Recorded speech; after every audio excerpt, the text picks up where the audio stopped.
Un vin, surtout un vin jeune, ça doit avoir le goût du fruit, ça doit avoir le goût du fruit fermenté, mais c'est dès qu'on est sur des arômes qui ressemblent à autre chose, on a perdu toute netteté. Les arômes animaux, c'est pas bon, quand ça sent l'écurie, ça sent la sueur de cheval, quand ça sent la terre. Ou à l'inverse, sur des vins qu'on appelle technologiques, où on sent déjà, vous savez, comme le shampoing à la pomme, bon bah ces choses-là, ça n'a rien de naturel, ça n'a rien de franc. Ou les arômes de banane, d'acétone, qui est le vernis à ongles que les Beaujolais ont choisi comme étant le nec plus ultra du Beaujolais moderne, ça a été une catastrophe, qui a fait fuir tout le monde. Et puis l'autre aspect, ça c'est sur le plan aromatique, mais ensuite c'est l'impression qu'on a en bouche.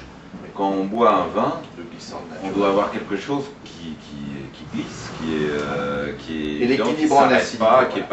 Et l'équilibre en acidité est très important dessus. Il faut quand même qu'il y ait une certaine forme de nervosité qui soutient. Il faut que le raisin soit mûr, mais qu'il ne soit pas. Il faut aussi qu'il y ait de l'acidité et de la vivacité pour qu'on ait envie de le boire.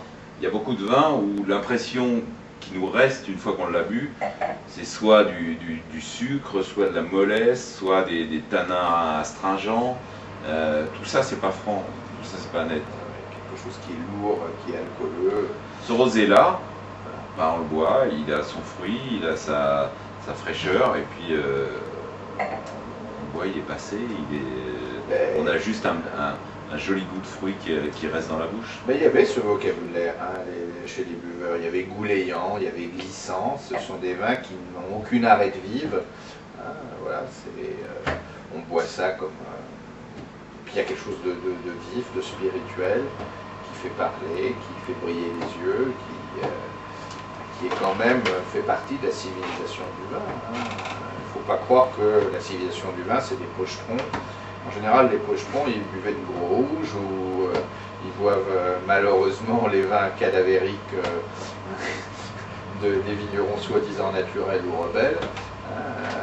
Alors que quand on boit un vrai vin de plaisir, je peux dire que même les taiseux se mettent à parler, tout le monde est heureux et voilà. Et ça, c'est aussi une grande chance que nous avons dans notre civilisation, dans notre art de vivre à la française. C'est d'avoir ça.